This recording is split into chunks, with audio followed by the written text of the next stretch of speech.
Hi, everyone, and welcome back to the Korean Connection. Tired of everyone telling you to find your passion, but no one telling you how?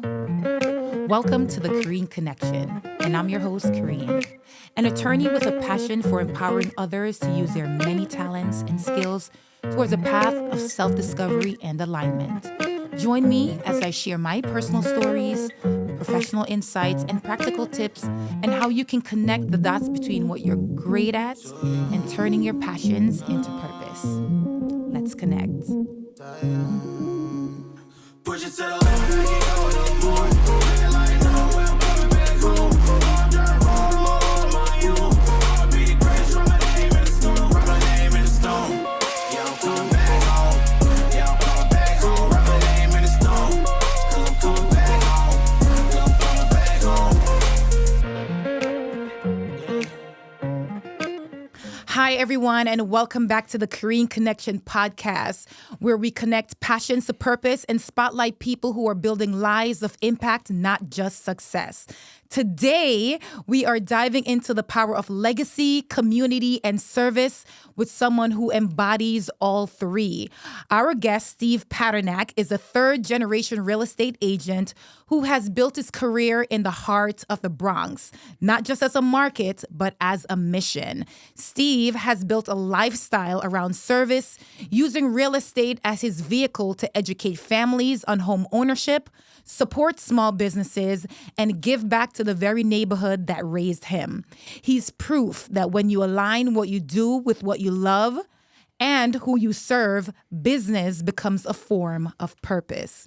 On today's episode, we're going to explore how Steve connects his passion for the Bronx with a deep connection to community and how each of us can do the same in our lives. Welcome to the Korean Connection, Steve. Thank you for having me. That was some introduction. You're very welcome and very deserved. Thank you. So let's just dive deep into it. I mentioned that you are a third generation real estate agent. Yep. Tell me, what does that mean to you in terms of legacy and your connection to the Bronx?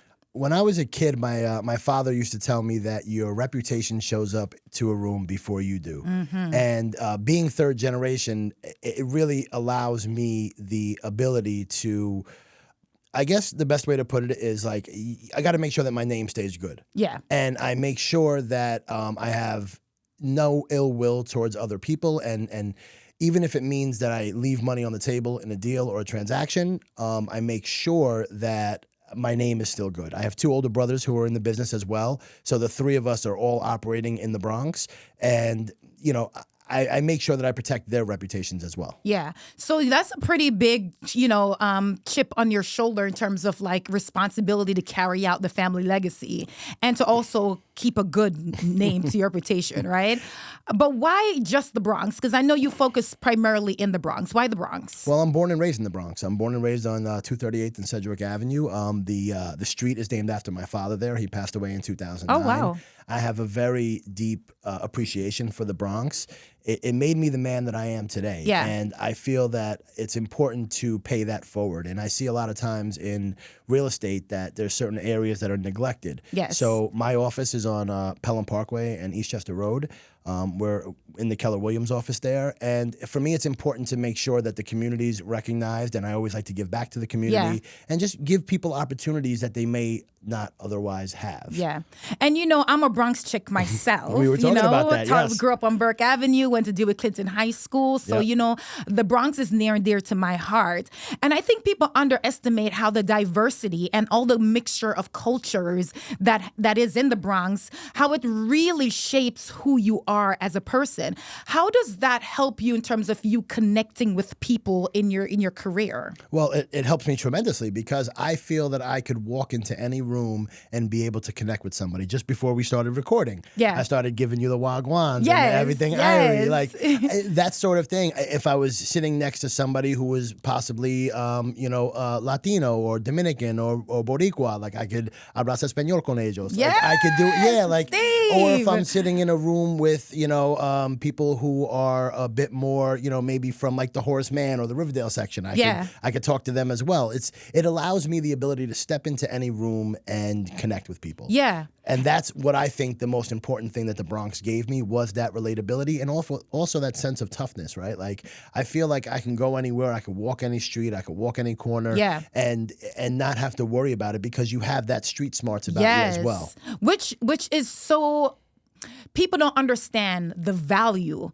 and the currency that is in just being a well-rounded person. But even for me, being an attorney, a lot of attorneys there, you talk about how common sense is not so common, right? People are just like some people are just really just book smart and they have no idea how to connect with people, how to talk to people. And so that is such an invaluable resource that you kind of just get by virtue of growing up in a community which you did. So big up to the damn Bronx. Okay, Bronx to the house. The Bronx is, they always say you could take the kid out of the Bronx, but you can't take the Bronx out of the kid. Like, I was... From a very, very, very young age, my father always said, be proud of where you come from. Totally. Be proud of where you come from and make sure you represent it well. And that's what I try to do every single day. I try to just, make the Bronx a better place than when I found it. And in general, when we're talking about legacies, like, I think that everybody just should leave the world in a better place. Totally. And I take those lessons and I put them into my business and I put them into my personal life and I put them into everything that I do. I exude real estate. I exude helping people build wealth. I exude, talking about generational wealth. And the fact that if you buy a house, your kids and your generations are going to be better off. Totally. Now, let's keep on that trend. Being that you know the Bronx so well, this is where you have built your career helping a lot of people from the Bronx who, otherwise perhaps wouldn't be in the position to even be a homeowner. Where do you see the Bronx within the next 15 to 20 years, real estate-wise? I think that the expansion that we've seen in the South Bronx with all those big developments that are going up, I think it's going to continue. Yeah. I think that a lot of it depends on the new mayor that's coming in and how they deal with housing. But there was something, huge that passed just yesterday or on the 18th, there was a city council meeting and they passed this, they voted to basically pass a law called COPA 902. And what that does is it forces homeowners to basically, if they're going to sell their home, if they have 4 or more units, it's going to force them to offer it to nonprofits for 6 months before going to the open market. Oh, wow. Yeah, I think at market value, though? At whatever value that the nonprofits want to pay for it. Got it. But think about that, right? Like, what they're doing is the city, this mayor and the city council right now, what they're trying to do is they're trying to push the socialism agenda, the socialist agenda, and they want to... And affordability. And affordability. Yeah. But what you're doing is you're hurting the homeowners at the same time because, like, if I own a 4-family house and I have to sell it or I have to offer it for 6 months to a nonprofit, and then if the nonprofit doesn't buy it, then I can go to open market. That's going to, instead of me wanting to sell it to my neighbor, like, that's not what this country is built on. This country is built on the ability to sell and buy and do things. And it just doesn't allow you to do it. So you asked me a question, where do I see it going? I see big hedge funds and developers building more, and I see the little guys getting hurt more. Yeah. But is there like any sort of part of you that leans, other than the capitalistic, gains, right? Is there a part of you, though, seeing what's happened in terms of gentrification of certain neighborhoods and Harlem and Brooklyn now is like, New Manhattan. Do you think that that's a bad thing? I mean, it's in the overall scheme of just making sure the people who have made this community thrive and create that sense of diversity, that they can remain. I think that the root of the problem starts with the lack of government helping those communities. And now what they're trying to do is make up for 50 or 100 years of lacking by now punishing the people who have actually put money and developed those communities. So do I think that small homeowners should be pushed out? Do I think that gentrification is good? I don't know. I think that I'm sure you'd rather see, people building businesses in your community than shooting drugs on the corner. Yeah. Like that is a positive influence of gentrification. But you are right. Like there's a lot of transplants and a lot of people that are coming into these communities that have no idea what they actually mean. So that's not good. I think there's a way to bridge the gap between keeping the old people, the older folks that have created communities, and still allowing them to create wealth in the community and give back to it. I just don't know the answer to that, but I think that there has to be, and I think that government's job is to keep communities intact, the fabric of the communities intact, while still allowing the people to grow wealth. Most people become, lifelong tenants. Yeah. And it's very sad. Yeah. And if you look at government as a whole, I feel like they're there to serve people. Yeah. And instead of that, what I see more is that it's more self-serving, and it ends up actually hurting the communities that they're representing. And what they do is they turn around and they say, hey, you know what? We're going to give free this, free that, free this. And then all of a sudden it's like, oh, we're going to vote for the guy that's giving us the free stuff instead of the guy who's actually helping us build wealth. And it's a tough thing, and I'm not going to turn this into a political talk. Yeah. I am a conservative by nature, but I'm a Democrat by party. Yeah. So I just think that government needs to do a better job focusing on communities and helping them build generational wealth. And that's what I try to do is I go into these communities and say, okay, look, do you know what it is to get a mortgage? Do you know how to fix your credit? Yeah. Do you know how to save for a down payment? Do you know that there's down payment programs out there? And try to help one person, each one teach one. Right. And just start there. Yeah. So, in that vein, the government sort of try to right the wrongs by putting Band-Aids rather than focusing on the core problems, which is putting things in the community that's going to build wealth. And listen, it's pretty obvious that there was a blatant disrespect and a blatant attempt to keep these racist tactics in place for many, many years. Yeah. You have redlining, you have steering. There's so many different things that were put in place that now they're trying to correct it. Yeah. And if they would have just had the common sense back then not to do these things and to help people grow, we wouldn't be in this position. Right.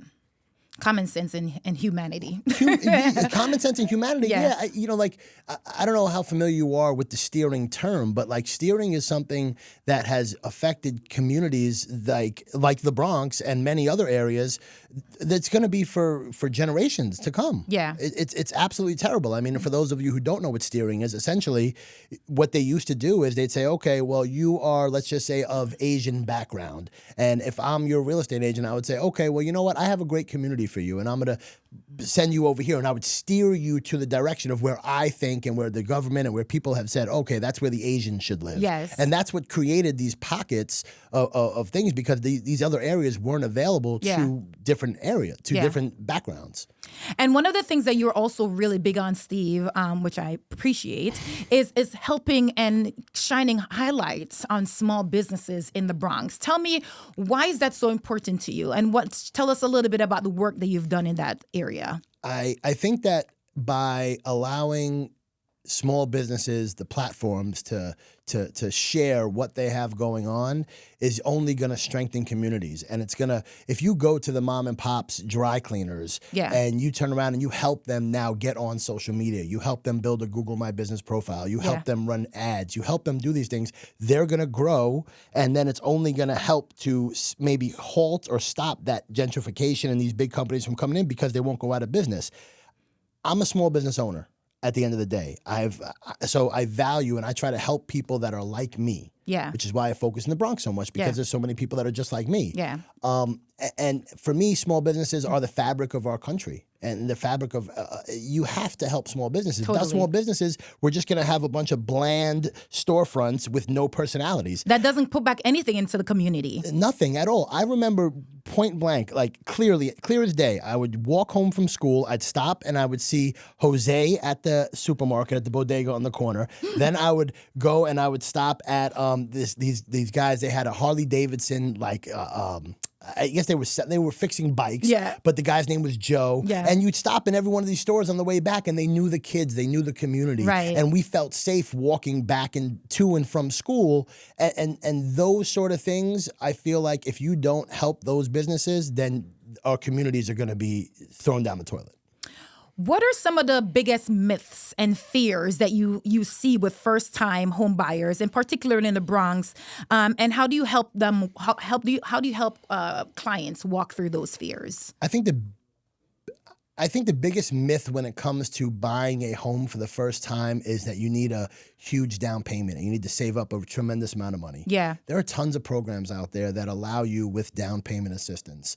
You can get a Sony Mae mortgage, which is State of New York mortgage assistance. You can get FHA, where they'll help you with a down payment. I think that that's the biggest myth, that you have to save up a tremendous amount of money, because they have programs that you could put down as little as 3.5%. Yeah. And second to that, I think, is just a lack of education around a real estate transaction. Yeah.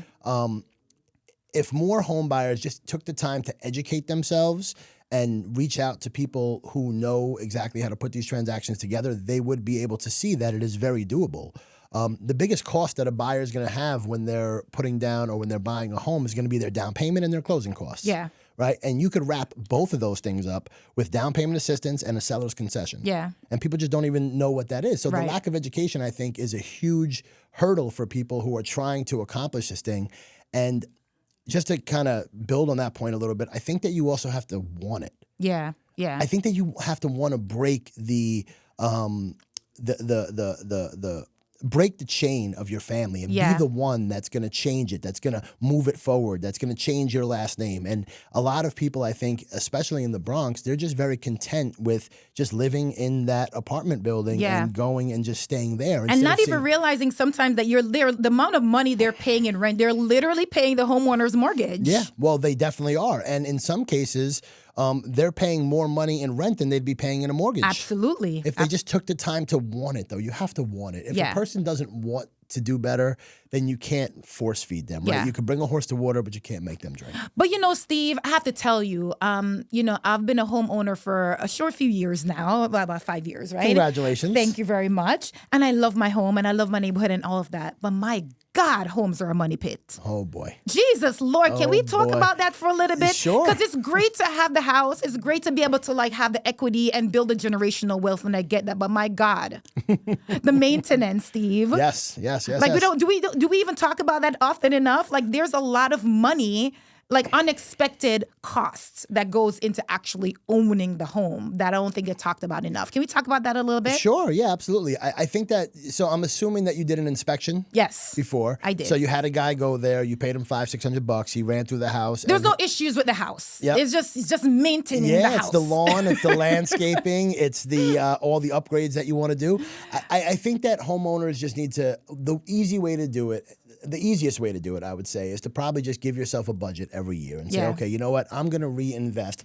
Call it $5,000 a year, $10,000 a year, whatever it is. You put a little bit of money aside and you say, okay, at the end of the year or whatever projects I'm going to work on, those are the projects that I am going to now focus on moving forward. I think money pit is a bit of an aggressive term, to be honest. But you know what it is? I just feel like there are forever projects, Steve. Or maybe it's just me. No, it's not just you. It's not just you. There are forever projects, but you also want to have a beautiful home. Yes. And what you're doing is you're also building equity. That's true. The rule of thumb is very simple. For every dollar you put into your home, you're gaining $3 worth of equity. So if you spend $10,000 a year, the whole idea is that you're upgrading your home by about $25,000 to $30,000. Even in this real estate market? Even it's in this still real worth estate it? market. Yeah, absolutely. 100%. You should always think that you want to add the upgrades to your home, because homes that are newer, that are cleaner, that show better are going to sell more. Yeah. And what you could do is, by building that equity, you could turn around and you can get a new appraisal done, and then you could turn around and you can qualify for maybe a home equity line of credit. Take that equity that you've built and then turn it into buying another maybe investment property, maybe paying off a kid's college, whatever it may be. I think that if people started looking at homes instead of them being homes, but as assets that they can actually borrow against and use almost as a savings account, it would allow people to look at it a little bit differently. Oh, that's a beautiful thing, to not have to go to a bank to borrow money. You just have money sitting there waiting for you. Yeah, I mean, at such a lower interest rate too. 100%. It's ridiculous. The Rockefeller effect. Have you ever heard of the Rockefeller effect? No. So the Rockefeller effect was it's a term that's used when it comes to insurance, and what they do is the Rockefeller family, the Rockefeller waterfall effect is what it's called. And they basically, every time a new child was born into the family, they would take out a life insurance policy on them. Right. And the trust would own the policy, not the child. Yeah. So as generations changed, every time that child, became an adult and they passed away, the trust just kept getting bigger and bigger and bigger. And now everybody who was a part of the family could borrow against the trust from all of the insurance policies that came in. So they basically created their own bank. Yes. And if I've been talking about that with my sisters. We need to have our own bank. Let's pool our money, have our own bank. Yeah, well, it's very doable. And I mean, for anybody who has children, like they should absolutely take out a whole life policy on their child. Yes. And also, if you're going to own your house, I would hope that you own it in a trust instead of in your own name, because God forbid something happens to you, you're going to have to go through probate, and then your kids or whoever the beneficiaries are might not even be able to get the asset for 6 to 12 months. Yeah. Lots of things that you can kind of do. A lot of education comes with that, right? So, Steve, I don't know if you know, but I'm an attorney. And by virtue of being an attorney, you are... you're automatically a broker, right? You just sort of like apply for the license. Yep. But one of the things you talk about is, while you may have the legal education in order to do a thing, it doesn't necessarily mean that you're trained to do a thing, right? Because I've done like closings, I've tried to do the broker thing, and it's not easy. Like those little nuances of what makes you a great real estate agent, those are like on the job things that you need to know. Yep. So let's talk about that a little bit. I know part of what you do is that you are a leader, or you are a team leader. Yes. And you train other realtors. Yep. How do you go about teaching them those invaluable things that you cannot get in the classroom? I first of all, you are absolutely correct. If you're an attorney in New York State, you're allowed to help people transact real estate.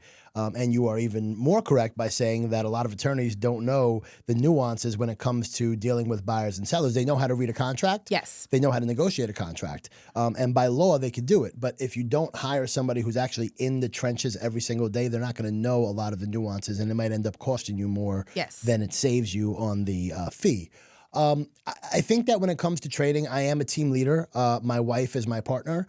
We have a real estate team in the Bronx, and I also am a productivity coach for newer agents that come into the business.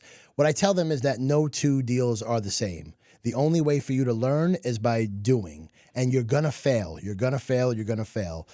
There's a book called The Outliers, and the author of the book states that you have to do your craft for 10,000 hours before you can consider yourself an expert in it. So I tell people, your first couple of years, you're no expert. Yeah. You're still learning. Even if you're in it 2-3 years and you've closed 4 or 5 deals or whatever the case may be, and you think you're this hotshot agent, put in your 10,000 hours. Now, the average person works 2,000 hours a year. So you're talking about by the time you get to year 5, year 6, you can start calling yourself an expert. And that's only because you failed so many times. Yeah.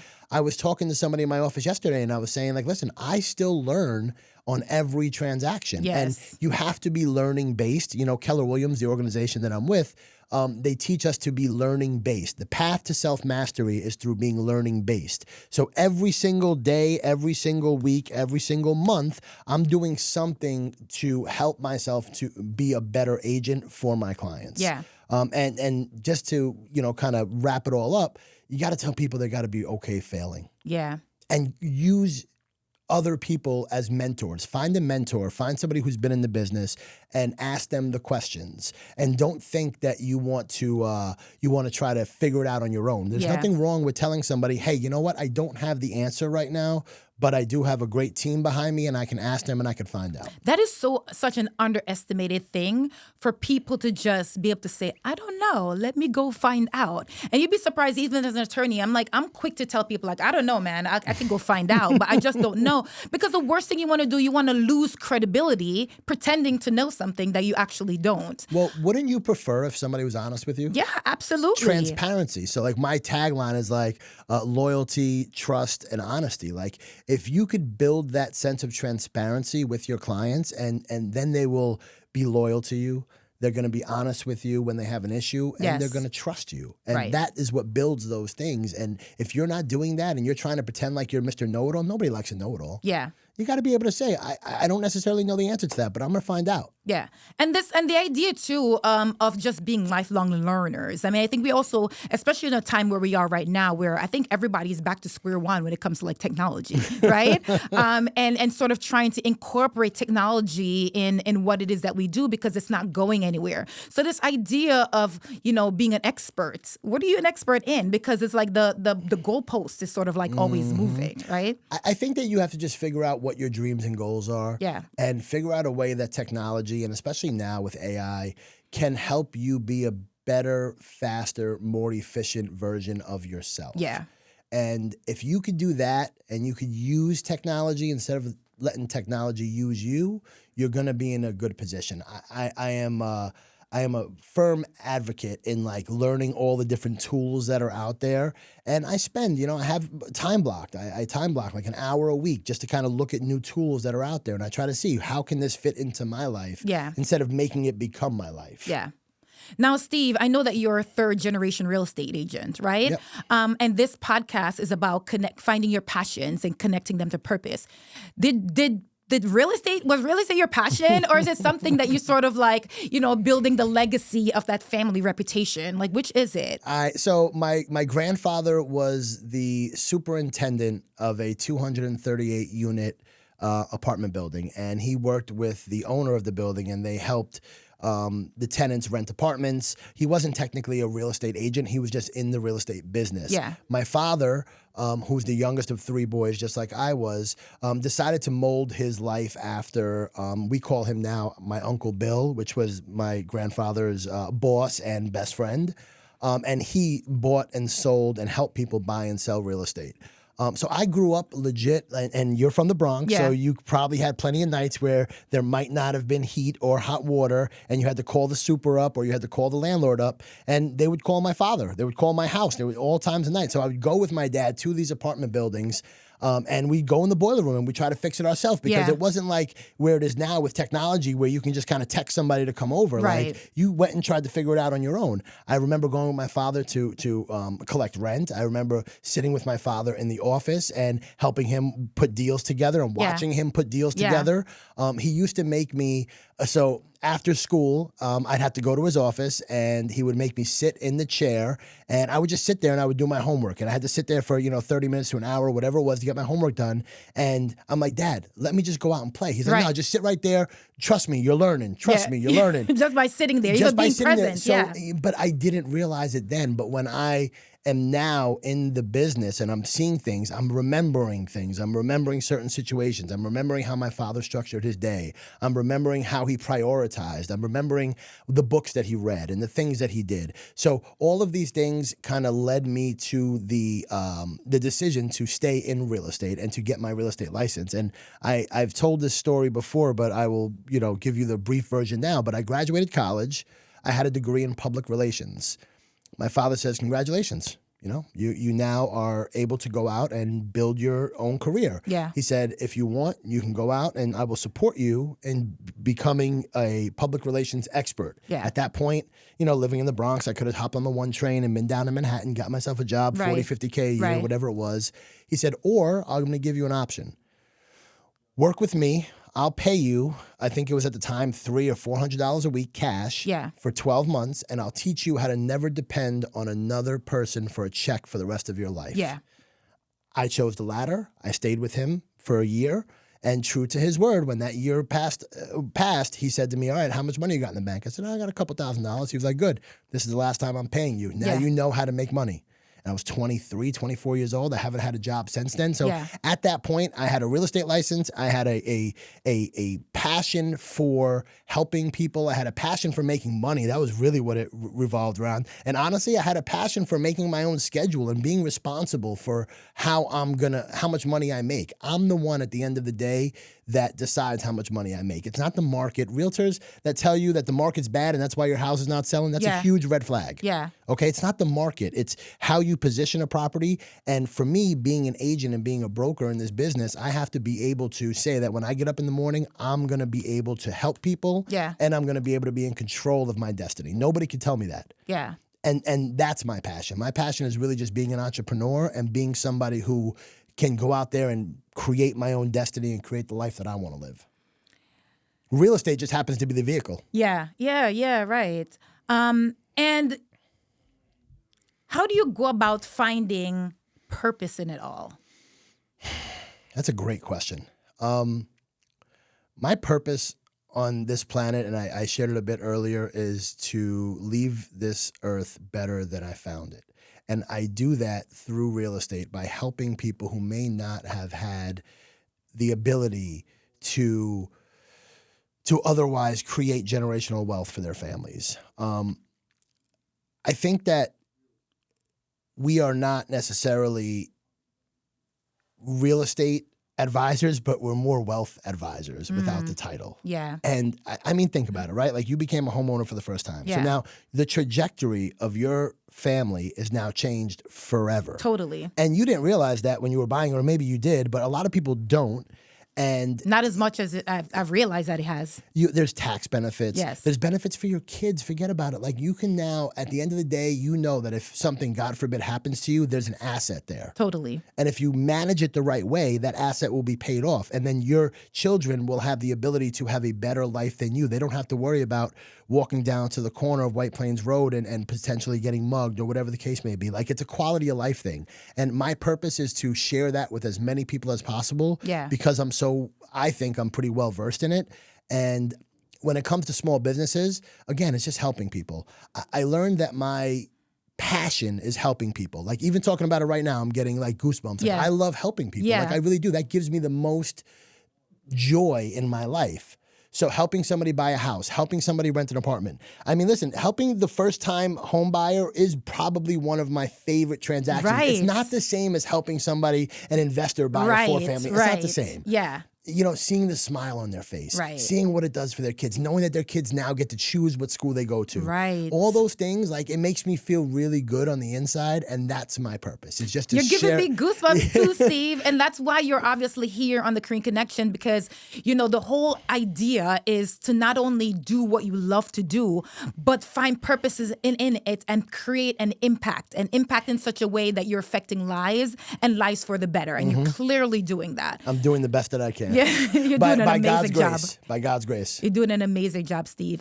And, you know, what do you say for, you know, as a real estate agent, obviously it's commission based. Yep. Right? And, you know, it gets busy. It gets stressful. How do you stay grounded through all of that? Every single day there are peaks and there are valleys. Yeah. You have to try to stay middle of the road when those peaks and valleys come. You have to, as long as you know that the road's going to be bumpy, Yeah. I feel like it allows yourself to have more stability. I know that there's going to be deals that are going to fall apart. I know that there are going to be huge wins. It keeps me very grounded. I don't get too excited. I don't get too down. Yeah. I put a lot of emphasis on my faith, on positivity, the power of positive word, the power of, positive sort of thinking. When I read The Secret for the first time when I was in college, it really changed my life. And it was just like, listen, put out positive thoughts and positive thoughts are going to come back to Absolutely. you. The more you focus on the negativity and the bad things that can come from Right. being commission-based, then the more they're going to appear in your life. Right. I like to think in abundance. I like to think of sharing. So that's what I attract to myself. And I tell realtors when they get started, and I tell everybody this, like, I'm like, listen, guys, you got to understand that this is a 90-day business. The work you do today is going to show up 90 days from now. So don't think that there's any immediate sort of Right. things. Like, it doesn't happen. I mean, there are quick cash deals, but you still got to run title. You still got to do a contract. Yes. There's still stuff that has to happen. So you're not going to get paid tomorrow for the work you do today. So you have to buckle up, be in for the ride, and do it for the right reasons, and understand that you can live this life. You can make as much money as a lawyer or a doctor, a couple $100,000 a year, maybe up to, there's some realtors that are making millions of dollars a year. Absolutely. Selling houses, and they Right. built big businesses, but you don't got to pay for all the school. Right. I feel like the education system in this country is absolutely screwed up Stop because cursing at me, Steve. I've got my loans forgiven. well, thank God you did. Yes. But like it's after years of service that I could have been, you know. It doesn't make any sense to me the way the Yes. education system is set up doesn't. in this country. And as a realtor, you can make that much money by taking a 75-hour course Right. and putting in the hard work. Yeah. And by just showing up every single day and focusing on personal development and focusing on other people. The high school I went to was Fordham Prep, and our theme was men for others. Yeah. And that that's was like awesome. kind of instilled in me, right? Like, Yeah. it's just serve. Just be a servient leader. Be a servient person. And the abundance will come to you. And I don't focus on any of the negativity. I try not to. Again, I do a lot of meditation. I do a lot of cold plunging, so that helps keep my Yes. brain there. But I'm just very, blessed, to Yeah. be honest. And I try to focus on that. And that's how I don't worry about the commissions. Yeah, yeah. You kind of answered my next question, which was really going to be talking about what principles and strategies that you use in order to build this successful real estate that people can implement in their lives today. I think you literally... I'm going to give you one that I didn't talk Yeah. about, though. Just show up. Yeah. Show up. I think it's a Michael Jordan quote or a Kobe quote that says you miss 1,000% of the shots you don't take.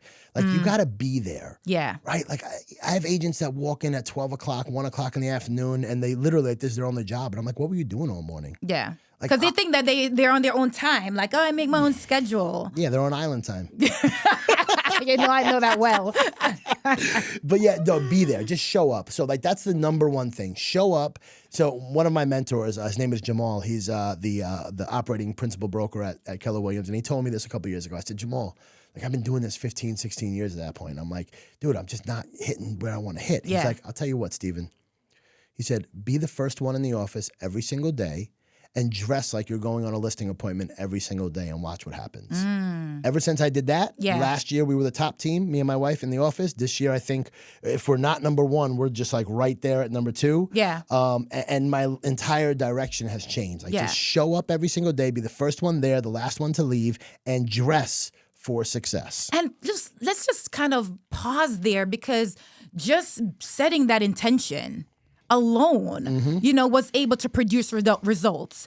And not only that, but not only just being present, but being in a space of vibrating high. Yeah. Right? It just opens the doors for so many opportunities that you would have missed if you just kind of showed up in jeans, because that affects just the way in which you show up. It's funny you mentioned jeans, right? Like, I was notorious for, hey, listen, you probably grew up around the same time I did. It was white T-shirts and it was jeans. Yeah. I'd show up to the office in a white T-shirt and jeans, and Yeah. I didn't think nothing of it. And I was so cocky, and I was so like, nah, I'm making my own hours. I'm my Right. own boss. Right. And I was wondering why no business was coming to me. Yeah. Until I started, and I don't dress in a suit. I'm not an attorney. I don't wear a lab coat like a doctor, but I come in khakis, a sweater, well shaved and put together. So if somebody who's gonna trust me to list their $700,000-$800,000 asset, they're like, you know what, I trust that guy. Yeah. Because he looks like the type of guy that I would trust with that transaction. Once I made that small change, Yes. showing up first and dressing for a listing appointment every single day,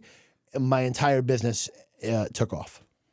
Wow, I mean that resonates with me so much, because I think that just your presence, you underestimate. One, people are very judgmental, Yes. and you're being judged regardless of whether or not you like it or not, Yep. right? But not only just being judged based on your appearance, but how you look certainly impacts the way how you feel. Yeah. And if you look confident, you exude confidence, and people underestimate how that can really be impactful in terms of your success. It's super impactful, and I think that people also just have to understand that they have to trust their guts. Yeah. They have to trust what's inside of you and just That's know. the Bronx in you. Yeah, trust your gut. So, like, even for the newer agents and the people who are new to any industry, right? And you may not, again, going back to you not knowing all the answers, but just trust yourself that you're doing the right thing for that person. Yeah. Come from a value-based position, like, how can I provide value to this client, Yeah. to this person, whether or not they're my client or not, and then you're gonna be okay in this business and in this world in general, right? Like,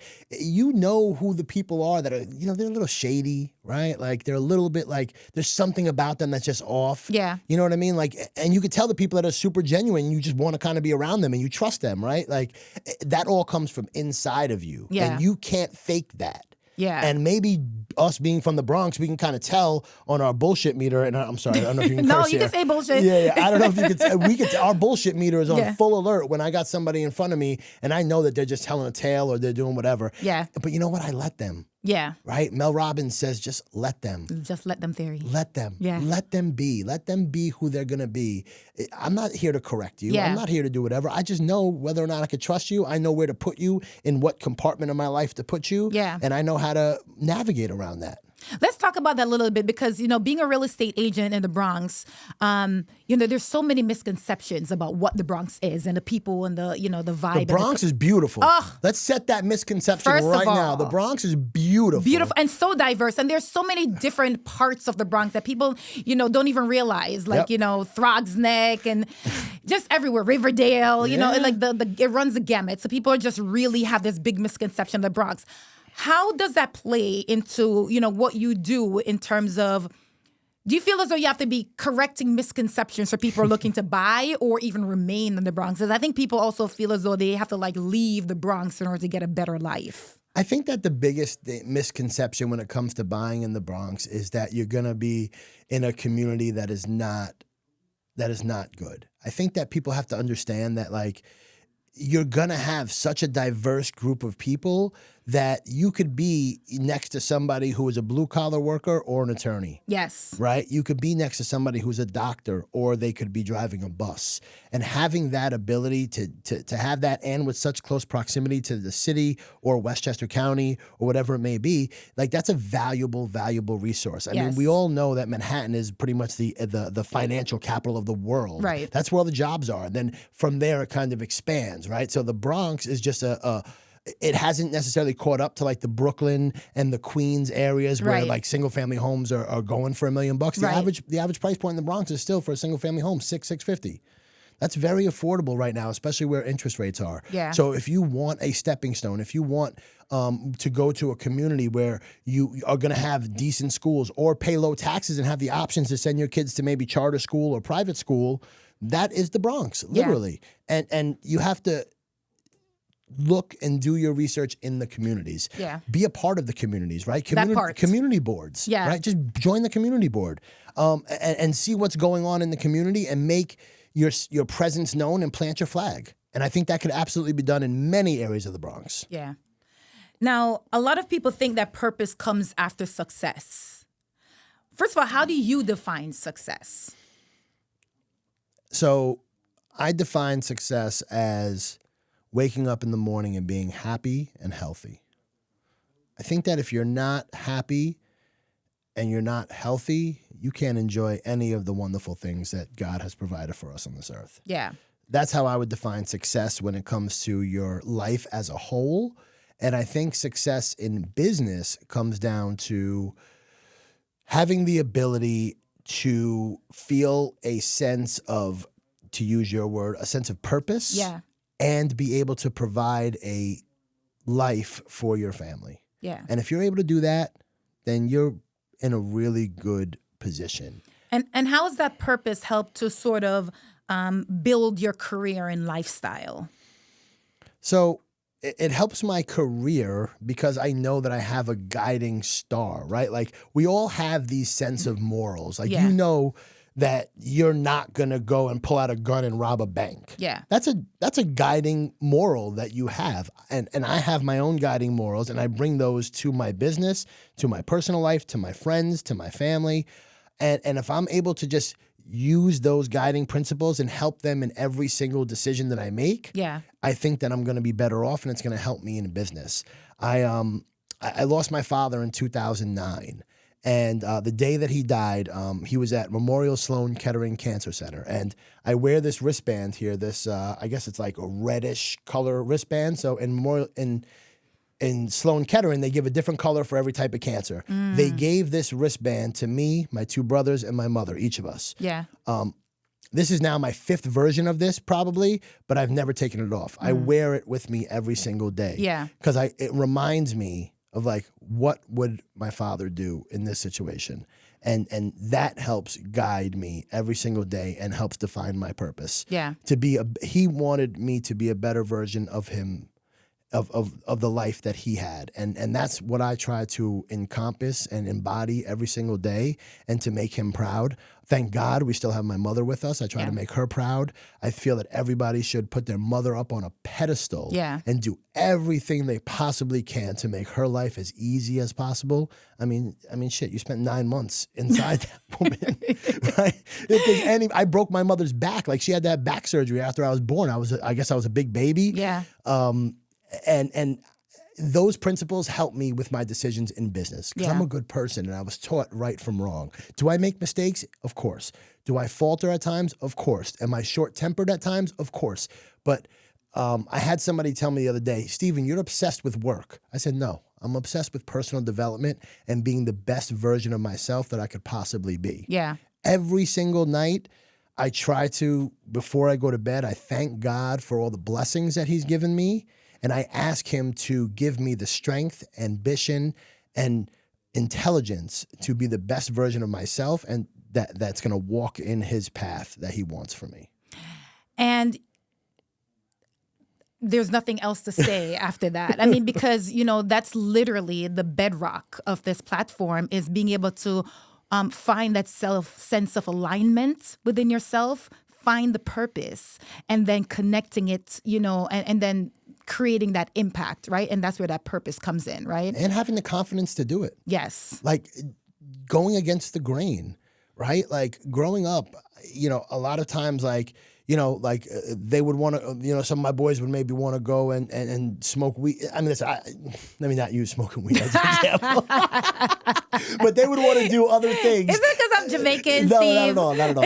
I'm saying it because weed is legal now. Yes, and I don't know who's watching this and whatever. Listen, I smoked hella weed growing up. Like, I don't anymore just because, anyway, point is, Yes. you have to be able to go against the grain. Yes. Growing up, my father always told me and my mother always told me that, listen, don't be afraid to not do what your friends are doing. If Billy jumped off the bridge, would you go follow him? Right, Like, that was like the famous phrase. Of course. And it kind of just instilled in me now as an adult, like, you know what?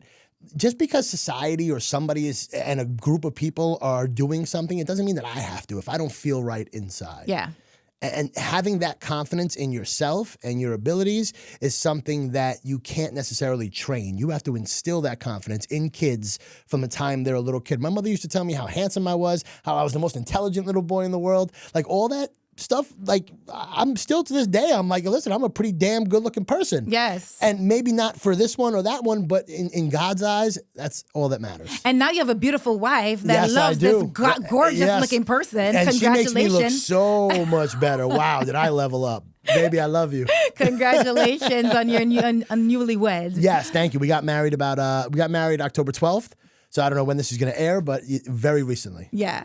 And, I hope that this conversation was as inspiring and as impactful as it was for me. Thank you so very much, Steve, for connecting your passions to purpose with us on the Korean Connection.